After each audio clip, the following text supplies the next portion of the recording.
a new video on my YouTube channel Learn Chemi. Let's start with the topic.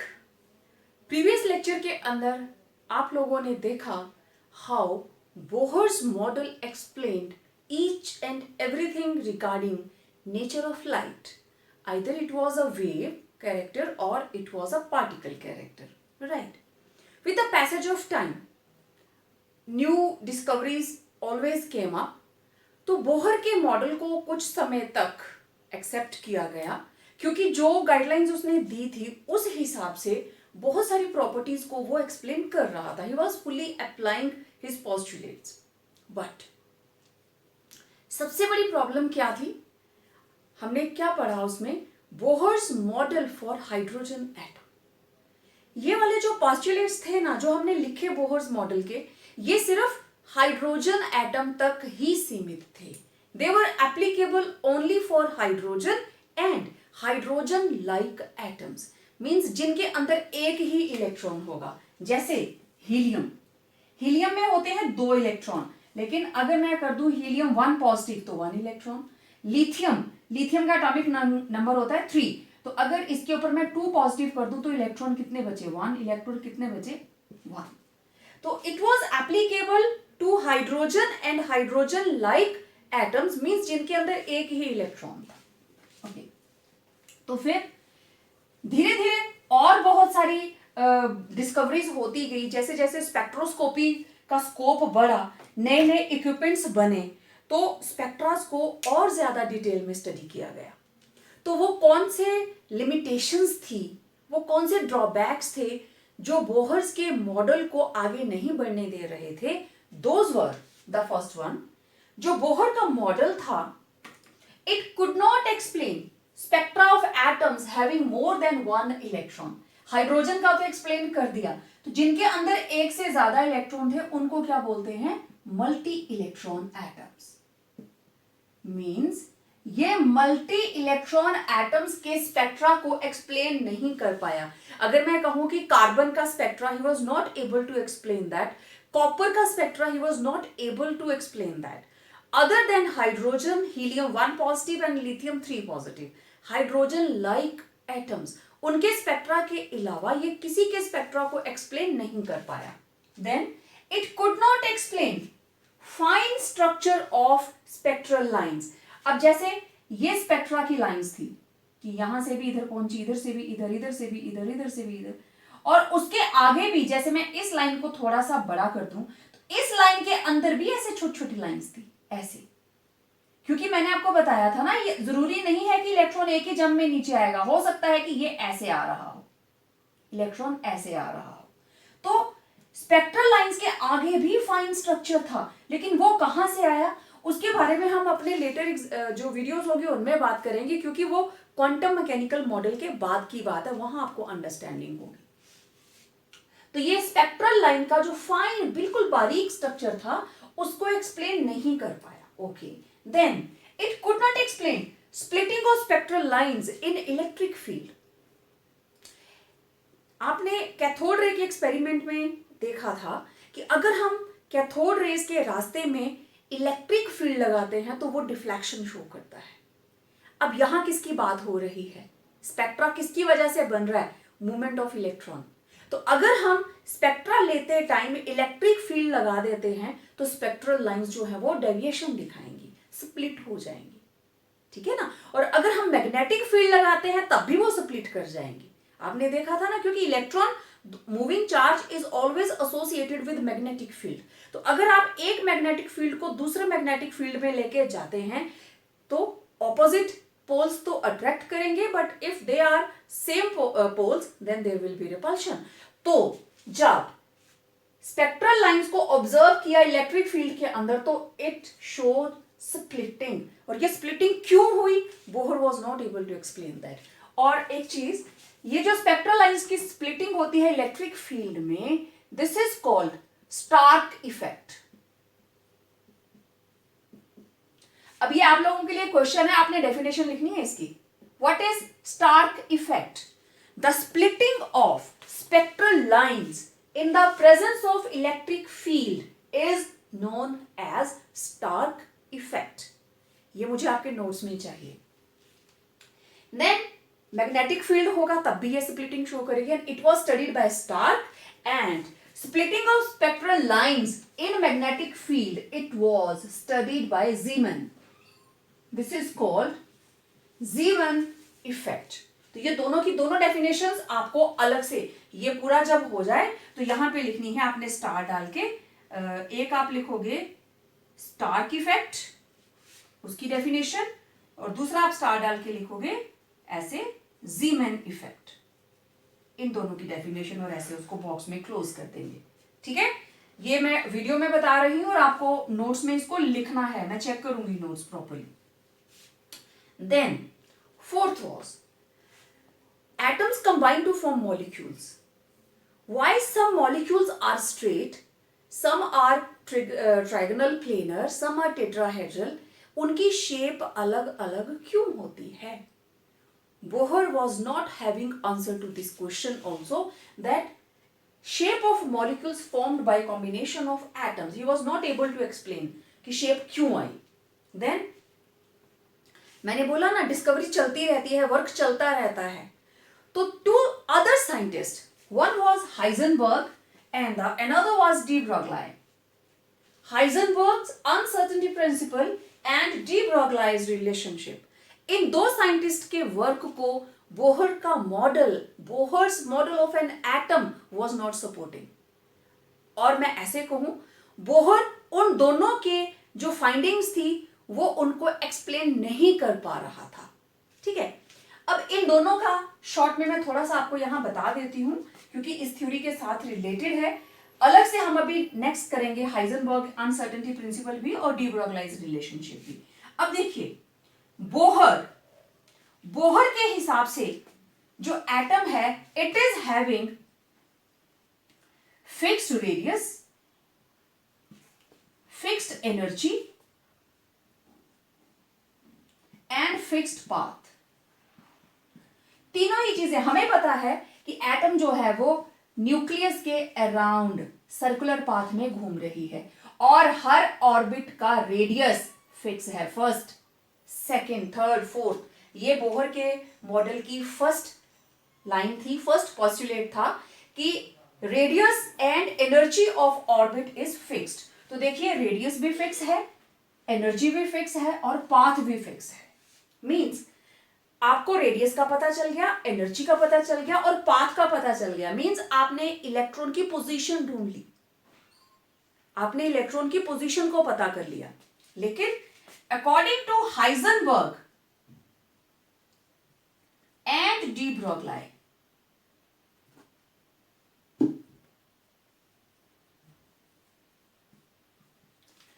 it was not possible to find exact position and momentum of an electron। तो ये दोनों ही contradictory थे। Bohr ने बोला सब पता चल जाता है, इलेक्ट्रॉन की पोजीशन क्या है, एनर्जी क्या है, पाथ क्या है, किस डायरेक्शन में जा रहा है। लेकिन इन दोनों का कहना यह था that it is not possible, that is why it is uncertainty principle, it is not certain, it is uncertain, not possible to find exact position and momentum of an atom। तो इन जो भी हमारे पास लिमिटेशंस थी Bohr की, उनके चलते Bohr's model of an atom, it was again under more questions that these explanations they were sought by the co-workers and follower of Bohr। so इस model को छोड़ दिया गया and thereafter there was development of modern concept of atomic model and that is quantum mechanical model of an atom। लेकिन अभी हम वहां पे शिफ्ट नहीं करेंगे क्योंकि आपको ये पता करना है what is de Broglie's relationship and Heisenberg's uncertainty principle, और क्योंकि इन दोनों ने ही बोहर के मॉडल को ट्रैक से हटा दिया। ठीक है, okay, now to continue with the Bohr's failure, let's talk about de Broglie's equation. Question आएगा what is de Broglie's equation और रिलेशनशिप, और कैसे आता है, what do you mean by dual behaviour of matter. अब देखो इसकी स्टेटमेंट क्या कहती है, all moving material particles, moving material made up of matter particles, चाहे वो माइक्रोस्कोपिक है चाहे वो मैक्रोस्कोपिक, मींस चाहे वो इतना छोटा है कि नेकेड आई से नजर ही नहीं आ रहा है, it may be an electron, neutron, anything, beta ray, gamma ray, anything, all moving material particles, microscopic and macroscopic, have dual nature, that is wave nature and particle nature। और मैं इसको एक लाइन में अगर मैं बात कहूं, all moving material particles are associated with wave as well as particle nature। Wave nature भी होगी और पार्टिकल नेचर भी होगी। इससे पहले जब आप पिछले लेक्चर में आपने सुना होगा ध्यान से, जब हम लाइट की वेव कैरेक्टर की बात कर रहे थे तो हाइजन, मैक्सवेल वो सिर्फ वेव कैरेक्टर की बात कर रहे थे, और जब उसके बाद पार्टिकल नेचर की बात आई तो प्लैंक ने पार्टिकल नेचर की बात की। De Broglie was the first person जिसने दोनों नेचर्स को इकट्ठा किया। उसने पहली बार ये स्टेटमेंट सबके सामने पुट फॉरवर्ड की that all moving material particles are associated with wave character as well as particle character, कि उनके अंदर वेव कैरेक्टर भी होता है और पार्टिकल कैरेक्टर भी होता है। टीवी पे आपने ऐड देखी होगी वो कॉलगेट जेल वाली, है ना, कि ब्रश करके चलते हैं तो एक जेल ऐसे लिपटी होती है, जेल की मतलब ऐसे एक वेव लिपटी होती है बॉडी के साथ, सेम उसी तरीके से। अच्छा, आपने टूटता हुआ तारा देखा है, what is that, that is a material, move कर रहा है और आपको उसके साथ वेव दिखाई देती है। ठीक है, तो जो फास्ट मूविंग चीजें होंगी, आपने सुपरमैन की मूवी देखी हो, शक्तिमान देखा हो, कि जब वो बहुत फास्टली मूव करता है तो सिर्फ एक वेव नजर आती है। तो ये साइंटिफिक है कि जब कोई भी मूविंग पार्टिकल है उसके साथ वेव दिखाई देगा ही देगा। पार्टिकल तो वो है ही है, मैटर है तो पार्टिकल है, तो wave is also associated with that. Okay, तो according to mathematically according to जो डी ब्रोगली का रिलेशनशिप है, that is lambda is equal to h upon m into v, where lambda is equal to wavelength, h is equal to Planck's constant, m equal to mass of object, जिस object की हम बात कर रहे हैं, macroscopic है या microscopic, v is equal to velocity of object। ठीक है, और आपको पता है मास इंटू वेलोसिटी क्या होता है, momentum. Mass into velocity is equal to momentum. Okay, अब अगला क्वेश्चन आता है, derive de Broglie's relationship. De Broglie's के रिलेशनशिप को डिराइव करें। तो जो बच्चे नोट करते हैं साथ साथ, वो साथ साथ नोट कर लिया करें। ठीक है, यहां तक हो गया। अब मुझे इसको हटाना पड़ेगा, तो जिनको स्क्रीनशॉट लेना है आप स्क्रीनशॉट ले लीजिए, सो दैट मैं इसकी जो डेरिवेशन है मैं उसको स्टार्ट कर सकूं। तो डेफिनेशन सबको क्लियर हो गई। All moving material particles are associated with wave character as well as particle nature. ठीक है, अब देखिए mathematical derivation,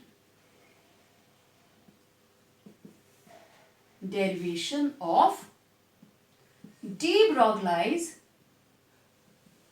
relationship. Okay, we know that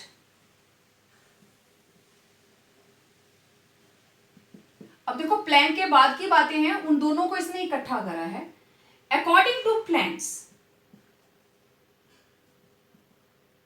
E is equal to h nu. First equation. According to Einstein, E is equal to mc square. ये आप दोनों equations को अच्छे से पहचानते हैं. ये भी एनर्जी, ये भी एनर्जी, तो दोनों बराबर हो गए. तो फ्रॉम 1 and 2 क्या आया हमारे पास? h nu is equal to mc square. Right. अब देखिए न्यू किसके बराबर होता है? New is equal to C by lambda. आपको पता है new is equal to C by lambda. तो एम सी स्क्वायर. एक सी के साथ एक सी कैंसिल. अब एम सी को मैं इधर ले आती हूं, वेवलेंथ को उधर ले जाती हूं, तो ये आ गया h upon m c is equal to, इधर क्या आ गया? वेवलेंथ. अब मैं वेवलेंथ को इधर लिख लेती हूं. Wavelength is equal to h upon m c. आगे सारी चीजें. Now c is speed of light. लेकिन जितने भी मटेरियल पार्टिकल्स जिनको हम डेली यूज में लेते हैं, जरूरी नहीं है कि उन सभी की जो स्पीड है वो स्पीड ऑफ लाइट के बराबर ही हो. ठीक है. तो C is speed of light. तो हमने डेरिवेशन करने के लिए किस किस को कंसिडर किया है? प्लैंक्स क्वांटम थ्योरी और आइंस्टाइन. ठीक है. This is speed of light and let v is equal to velocity of object, जिसको हम अंडर ऑब्जर्वेशन ले रहे हैं. तो lambda will be equal to h upon m v. Okay. तो lambda will be equal to h upon p. p is momentum, mass into velocity. Mass किसका? Object का. Velocity किसकी? ऑब्जेक्ट की. और ये आ गया लैम्डा. नाउ लैम्डा किसको रिप्रेजेंट करता है? वेव नेचर को. और momentum p is equal to momentum, ये किसको रिप्रेजेंट करती है? Represents particle nature. It means अगर मैं इनको वर्ड्स में लिखूं तो मेरे पास क्या आया? Wave nature,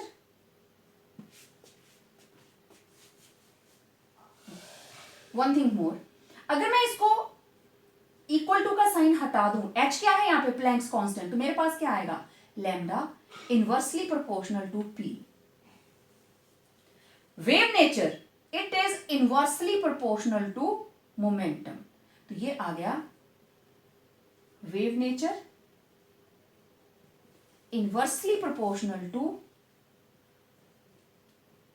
particle nature. ये दोनों ही एक दूसरे के इनवर्स में हैं. ठीक है. तो numerically h is equal to lambda is equal to h upon m v. तो आप एक चीज देखिए, जिसका मास कम होगा उसकी वेवलेंथ ज्यादा होगी. मास डिक्रीजेस, वेवलेंथ इंक्रीजेस. मास इंक्रीजेस, वेवलेंथ डिक्रीजेस. इसका मतलब यह हुआ कि जिसका मास ज्यादा होगा उसकी वेवलेंथ हो गई स्मॉल. अगर स्मॉल है, wavelength decreases, therefore unable to see the object. Wavelength जितनी छोटी होगी आप उस ऑब्जेक्ट को नहीं देख पाएंगे. लाइट की वेवलेंथ बड़ी होनी चाहिए. Only then the object will be easily clearly available to see. आप देख पाएंगे बड़ी वाली वेवलेंथ की प्रेजेंस में. तो आप देख लीजिए डेरिवेशन हमने किस तरीके से की है. According to Planck's, E equal to h nu. According to Einstein, E is equal to mc square. इन दोनों इक्वेशन को आपने आमने सामने किया तो h nu is equal to mc square. New की जगह पे आपने वैल्यू पुट कर दी c बाय लैम्डा. c से c कैंसिल, तो हमारे पास आया h अपॉन ये mc हम इधर ले आए, लैम्डा नीचे था उसको दूसरी साइड ले गए. इधर लीजिए, लैम्डा मैंने इधर लिख लिया equal to h upon m c. अब क्योंकि जो हमें डेली यूज में ऑब्जेक्ट जिनको वी कम अक्रॉस डेली, तो उनको हम स्पीड ऑफ लाइट नहीं लेंगे, we will take velocity. And जब जरूरत पड़ेगी हम इलेक्ट्रॉन की बात करेंगे तो वेलोसिटी किसकी आ जाएगी, स्पीड ऑफ लाइट की। तो lambda is equal to h upon m v, और m into v is equal to momentum p। Lambda is wave nature and p momentum, it is particle nature. तो अब अगर proportionality का sign हम हटाएं तो lambda will be 1 upon p, क्योंकि ये प्लैंक्स कांस्टेंट है। तो wave nature it is inversely proportional to particle nature, कि अगर पार्टिकल नेचर ज्यादा होगी तो वेव नेचर कम। पार्टिकल नेचर ज्यादा होने का मतलब अगर मास बढ़ जाता है तो वेव नेचर कम, पार्टिकल नेचर कम होगी। अब इसका मतलब क्या है, जिन बच्चों ने स्क्रीनशॉट लेना है आप स्क्रीनशॉट ले लीजिए, क्योंकि अब मुझे इसको हटाकर आपको नेक्स्ट जो भी इसकी एक्सप्लेनेशन है मुझे उस पे आना पड़ेगा।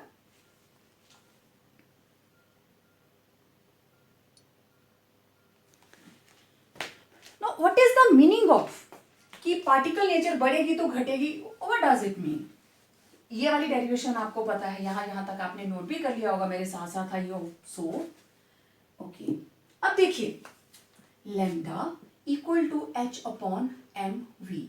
मैं एक न्यूमेरिकल भी करके दिखाऊंगी आपको अभी, लेकिन इधर देखते हैं पहले। अगर इसका मास ज्यादा हो गया तो lambda will be very small, क्योंकि मास जितना बढ़ता जाएगा वेवलेंथ उतनी छोटी होती जाएगी। हम अपनी डेली लाइफ में किन चीजों को देखते हैं जिनको आप नेकेड आई से देख सकते हैं, ठीक? छोटी से छोटी चीज आपने क्या देखी होगी, छोटा सा सैंड का पार्टिकल देखा होगा, या नमक, सॉल्ट जो पिसा हुआ नमक, उसको आप अलग करने की कोशिश करो, उसका भी एक पार्टिकल आप देख सकते हो। चींटी देखी होगी, टेनिस की बॉल देखी होगी, क्रिकेट की बॉल देखी होगी, बड़े बड़े ऑब्जेक्ट्स देखते हैं हम। जितना मास ज्यादा होगा वेवलेंथ उतनी ही छोटी होगी, तो हमें वेवलेंथ नजर नहीं आएगी। यही रीजन है हमारे सामने से कोई गाड़ी बड़ी तेजी से निकल जाती है तब भी हमें उसके साथ एसोसिएटेड वेव नजर नहीं आती।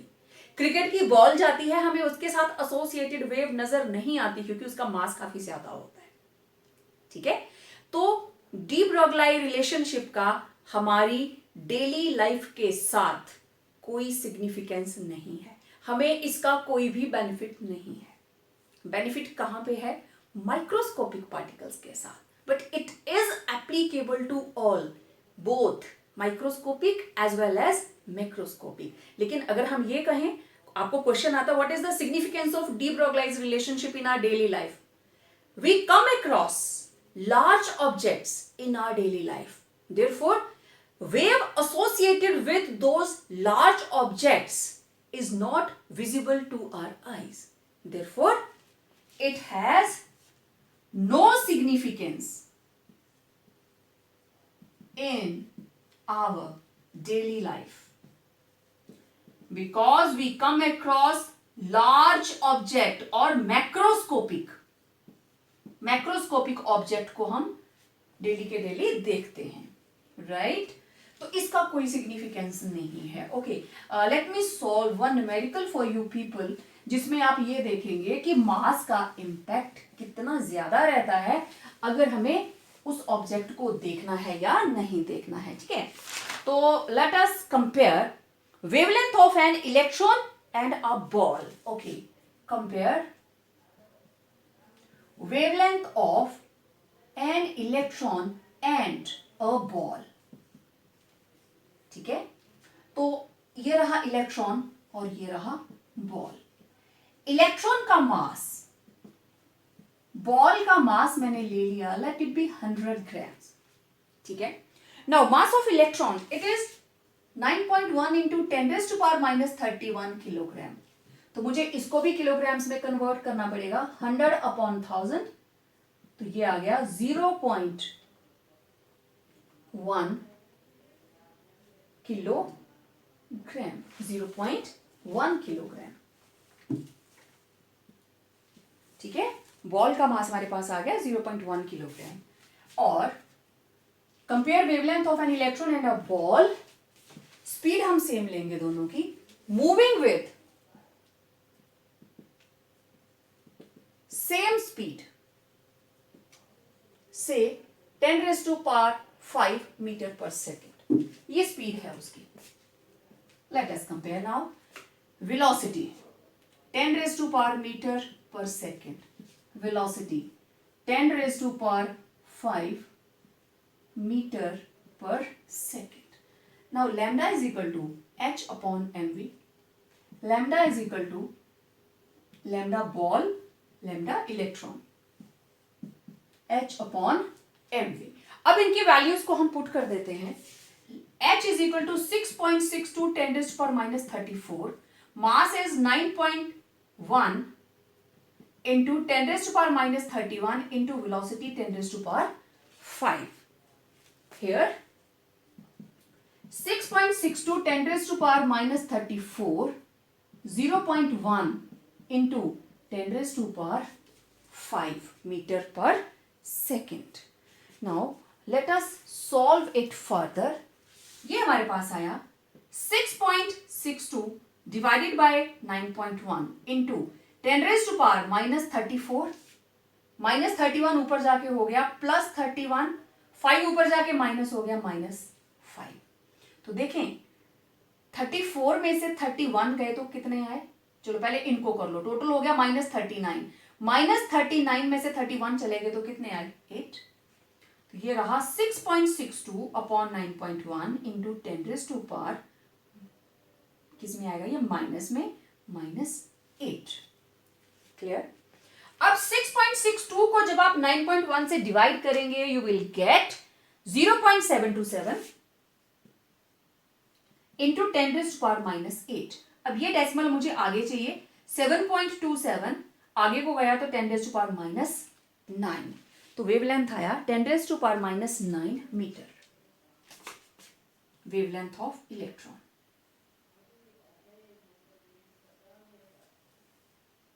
ठीक है, इधर सॉल्व करें। 6.62 डिवाइडेड बाय 0.1 10⁻⁻34 -5। 6.62 को 0.1 से हम कर रहे हैं तो मैं ऐसे कर लूं 6.62 नीचे रहा 1, इसका 10 ऊपर चला गया, इसका डेसिमल हटाया और ये 10 चला गया ऊपर। ठीक है, और इधर 10⁻34 and 5 -39।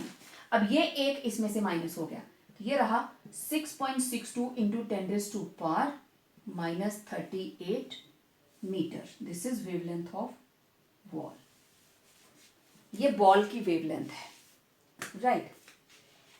अब आप एक चीज देखिए, -9 -38 वेवलेंथ में कितना डिफरेंस है। -38 इतनी छोटी वेवलेंथ होगी कि देखने का सवाल ही नहीं होता।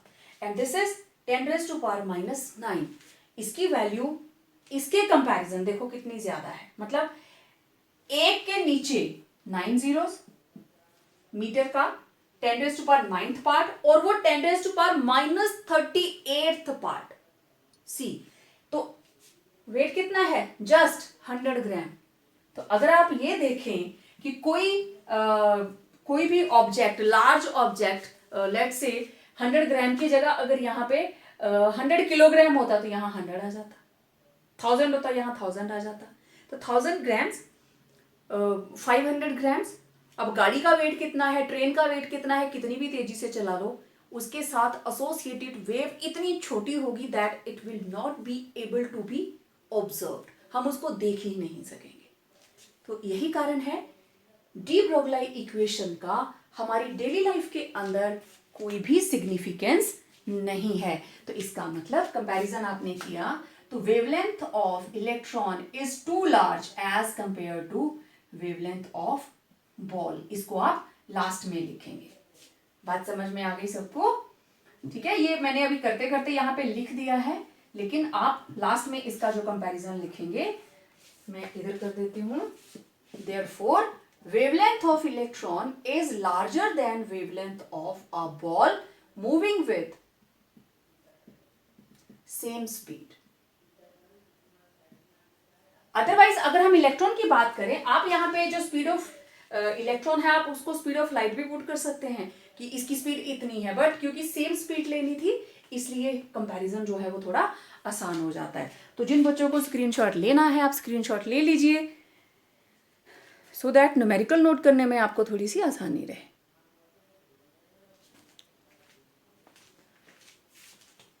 ओके, तो डी ब्रोगली इक्वेशन में इतना ही। नेक्स्ट वीडियो में हम बात करते हैं हाइजेनबर्ग्स अनसर्टेनिटी प्रिंसिपल के बारे में।